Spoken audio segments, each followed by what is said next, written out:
ಒಂದು ಮಾತು ಸ್ಪಷ್ಟ ಹೇಳ್ತೀನಿ, 3 ವರ್ಷದಿಂದ ಕಾಂಗ್ರೆಸ್ ಸರ್ಕಾರ ರಾಜ್ಯದಲ್ಲಿ ಯಾವ ಥರ ಅಭಿವೃದ್ಧಿಗೆ ಬ್ರೇಕ್ ಹಾಕ್ಯಾರ, ಯಾವ ಥರ ಜನರಿಗೆ ಮೋಸ ಮಾಡ್ಯಾರ, ಯಾವ ಥರ ಜನರಿಗೆ ಧೋಕಾ ಮಾಡ್ಯಾರ ತಾವೆಲ್ಲ ಸಾಕ್ಷಿ ಇದ್ದೀರಿ. 3 ವರ್ಷದಿಂದ ಒಂದು ಭೀ ಅಭಿವೃದ್ಧಿ ಆಗ್ತಾಯಿಲ್ಲ. ಅಭಿವೃದ್ಧಿ ಬೇರೆ, ನನ್ನ ಎಂಪ್ಲಾಯೀಸ್ಗೆ ಸ್ಯಾಲರಿ ಆಗ್ತಾಯಿಲ್ಲ. ಇಂಥ ಕಠಿಣ ಪರಿಸ್ಥಿತಿನಲ್ಲಿ ಕಾಂಗ್ರೆಸ್ ಅವರು CM ಚೇಂಜ್ ಮಾಡ್ಯಾರ. ಅವರು DK ಅವರು 3 ವರ್ಷದಿಂದ ನಾವೇ CM ಆಗ್ತೀನಿ ಅವರು CM ಆಗ್ತಾಯಿದ್ದಾರೆ. ಆಗಲಿ, ನಮ್ಮದೇನು ಅವರು ವಿರೋಧ ಇಲ್ಲ. ಬಟ್ ಯಾವ ಥರ ನಮ್ಮ ಸಿದ್ದರಾಮಯ್ಯ ಅವರು 78 ವರ್ಷ ಮನುಷ್ಯ, ಅವರು 2 ಟೈಮ್ CM, ಅವ್ರಿಗೆ ಅನ್ಯಾಯ ಆಗಬಾರ್ದು. ಎಲ್ಲ ಥರ ನೋಡ್ರಿ, CM ಆದಮೇಲೆ ಏನೇನು ವಿರೋಧ ಬರುತ್ತೆ ಅಂತ ನೋಡ್ರಿ. ಈ ಥರ ಸಿದ್ದರಾಮಯ್ಯಗೆ ಕೇಳಕ್ಕೆ ಇರಬಾರ್ದಿತ್ತು. ಯಾಕಂದರೆ ಅವರು ಗಟ್ಟಿ ನಾಯಕರು, ಆಮೇಲೆ ಅಹಿಂದ ನಾಯಕರು, ಎಷ್ಟೇ ಜನ ಆಗ ಪ್ರಮುಖ ನಾಯಕರು. ಅವರಿಗೆ ಕಣ್ಣಲ್ಲಿ ನೀರು ಬಂತು.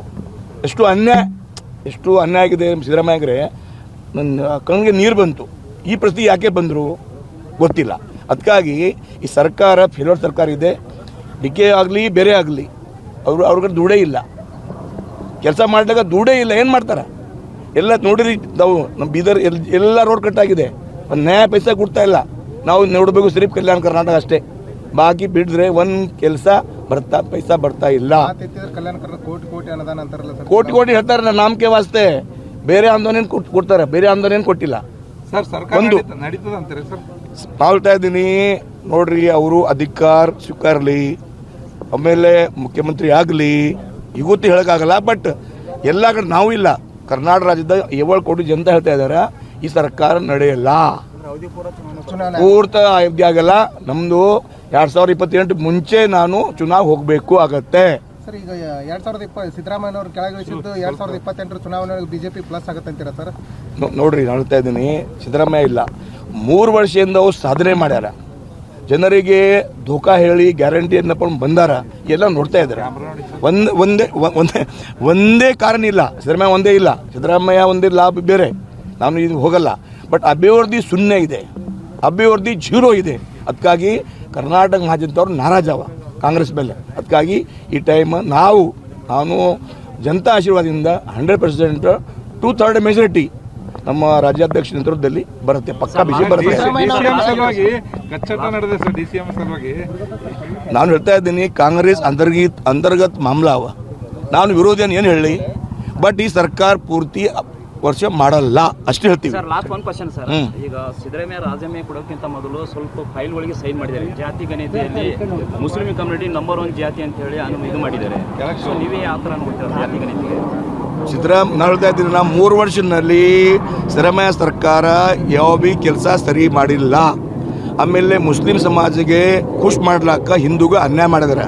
ನಾನು ಹೇಳ್ತಾ ಇದ್ದೀನಿ, ಕಾಂಗ್ರೆಸ್ ಸರ್ಕಾರ ಹಿಂದೂ ವಿರೋಧಿ ಸರ್ಕಾರ, ಗೋ ಹತ್ಯಾ ವಿರೋಧಿ ಸರ್ಕಾರ, ಗೋ ಮಾತಾ ವಿರೋಧಿ ಸರ್ಕಾರ.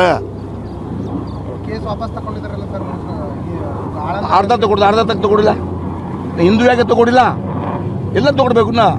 ತಾರತಮ್ಯ ಮಾಡ್ತೀರಿ. ಒಂದರೆ ನ್ಯಾಯ, ಒಂದರಿಗೆ ಹೋಳಿಗೆ, ಒಂದರೆ ರೋಟಿ ಕೊಡ್ತೀರಿ. ಅದಕ್ಕಾಗಿ ಜನ ನೋಡ್ತಾ ಇದ್ದಾರೆ, ಗಮನಿಸ್ತಾ ಇದ್ದಾರೆ. 100% ಸರ್ಕಾರ ಈ ಸರ್ಕಾರ ನಡೆಯಲ್ಲ.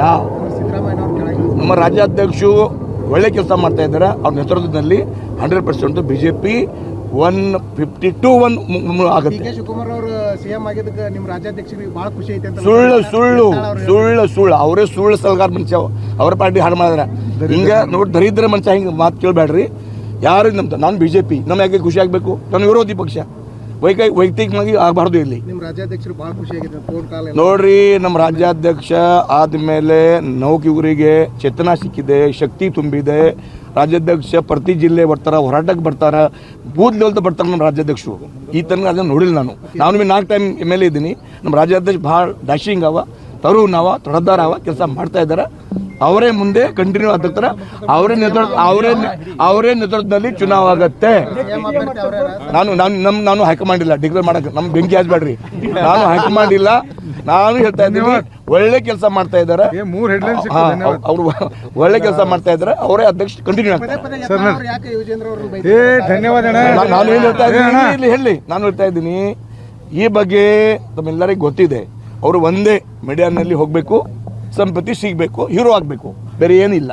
ಅವ್ರು ಒಂದೇ ಕಾರಣ ಮೀಡಿಯಾ ಹೆಡ್ಲೈನ್ ಬರಬೇಕು, ಯತ್ನಾಳ್ ಅವರು ವಿಜೇಂದ್ರಗೆ ಬೈದರು ಅಷ್ಟೇ, ಬೇರೆ ಏನಿಲ್ಲ. ಹೊಟ್ಟೆಪಾಡು ಎಲ್ಲ ಜೀರೋ.